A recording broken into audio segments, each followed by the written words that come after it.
actually been comfortable in the closing stages, and although Button challenged for a while, he's now dropped to 6.7 seconds behind. Webber, though, has not given up on trying to take ninth place away from Daniel Ricciardo. Two Australians racing hard here, one very established in Formula One, another one trying to make his mark. Well, Aussie honour at stake here, and this would be a big result for Daniel Ricciardo. The Toro Rosso team will, I doubt very much, be thinking about who owns the team at this stage of the race. Just want to come back to Sebastian Vettel's flashing lights. Apparently, they represent the star signs of his family. Now, I noticed it was a half moon as I came to the commentary box, Ben. Now, I don't know if that means anything. The star signs of his family, a half moon. Is everything aligned this afternoon to give him his second victory this afternoon? Certainly looks like it, with just over 2 minutes left on the clock.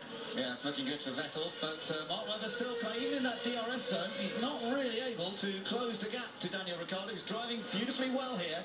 He's defending resolutely and not making any mistakes so far. When the clock ticks to 0, then the checkered flag comes out at the end of that lap. So whichever lap the clock goes to 0 on, you'll see the checkered come out at the end of that lap. And Webber is therefore running out of time because he's got a minute and a half to go.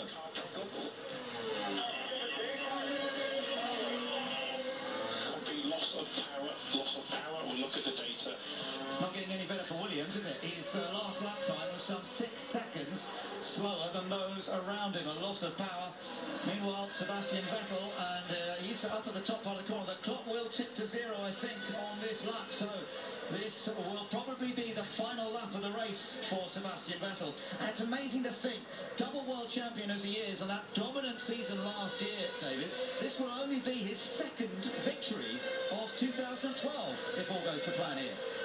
Yeah, well, let's not speak too soon, but I think it just shows how competitive this season has been. We've got Alonso in 3 victories, Hamilton, of course, as Bruno Senna retires the car. He was running in 12th place, and that loss of power looks terminal.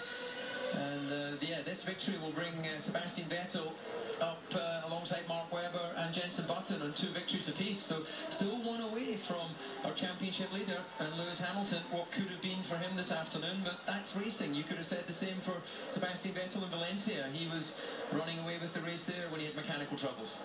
Well, Adrian Newey was a race winner himself last weekend at Goodwood, but it looks as though he's led that team once again to yet another victory in Formula One. Just got to deal with a little bit of traffic, a nervous moment perhaps for Vettel, but all under control. The clock is ticking down, and the checkered flag will be prepared at the end of this lap. His gap over Jenson Button has been built up to 8.3 seconds, and with the loss of Lewis Hamilton from this race with a gearbox problem, really from that moment on, it's all been straightforward for Sebastian Vettel. He was able to manage his tyres, he was able to manage the restarts. We've seen how accomplished this young man is, and he's going to do it yet again. He comes through the final 2 corners in Singapore to take back-to-back victories in Singapore for Sebastian Vettel, his second win of the season. What a time to do it as he tries to close the gap to Alonso in the championship.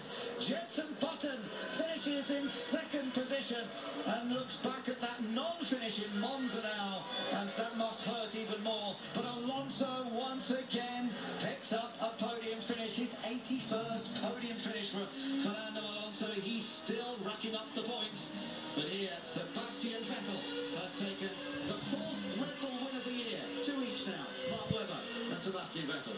Well, great victory, no question about it. And again, we see the flashing lights there. Couldn't help but think, I wonder how much extra reserve they've got in the battery for those little flashers. But Sebastian Vettel waves to the crowd, enjoys a cooling lap. I think they're in laps here. They'll have plenty of fuel, of course, on board, given the safety cars, and the fireworks explode above the bay here. Fantastic scenes celebrating the 5th running of the Singapore Grand Prix. Beautiful, yeah, it always looks so stunning, this place at night time, and once again it's delivered an entertaining race. Sebastian Vettel won here last year, and now he's won again. You beauties, well done. You've won the Singapore Grand Prix again. You're back in this championship, well done.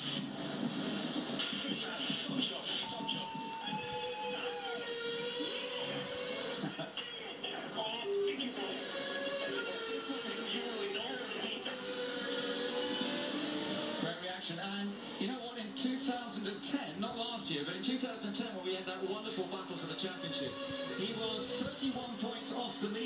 title race in Singapore, and he went on to win. And there were fewer races left on the calendar. He was 39 off the lead coming in this time. There is no reason why Vettel can't do what he did in 2010 and take it all the way to the wire and keep that pressure on. Alonso will know that. He got a third place finish today. Hamilton, well, he's not out of it, but it's going to hurt hugely, having suffered the loss of 25 points. I mean, I'm assuming he would have won, he may not have done, but he would have at least, I think, been on the podium. Well, Formula One is a roller coaster. Your emotions are taken from the highest of highs to the lowest of lows, no matter who you are. And I often say that even if you're the most successful driver in this sport, and that currently is Michael Schumacher in terms of race victories, he's still lost more than he's won. So you have to deal with the disappointment which inevitably comes. That's obviously not a record you'd want if you were a boxer, but it's part of Grand Prix racing.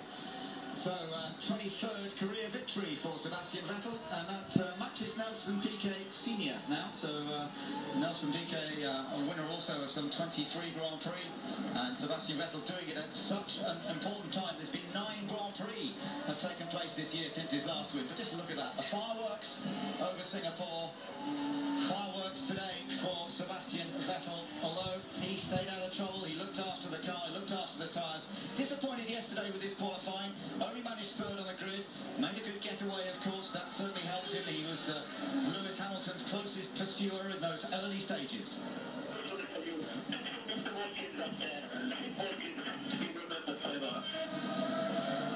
That's lovely, a lovely touch from Sebastian Vettel, remembering Sid Watkins, Professor Sid Watkins, who sadly died last week, the prof, the doctor of Formula One. We had the 1 minute silence on the grid leading into the race in memory of Sid, and it's lovely that Sebastian recognised him on the slowdown lap and on his victory here in Singapore. He's a class act, this young guy. I mean, it's easy to forget that he's only 25 years old, but he just thinks about everything.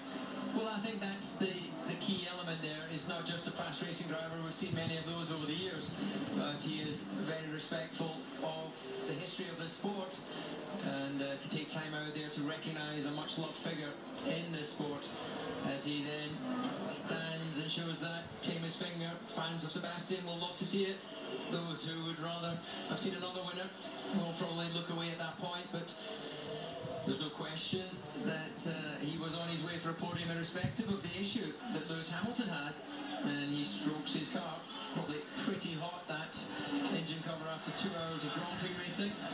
I think this car's still Abbey. He named it was Abbey earlier this year. I think it's still Abbey. He likes to name his cars, doesn't he? Yes, he does. Yeah. Sorry, I threw you completely there, didn't I? But there you are. There's the famous indicator of yet another victory for Sebastian Vettel. His 40. Time for us to take our final break here as we look at images of Sebastian Vettel, second-time champion in Singapore. We'll be back with all the analysis here on Channel 5.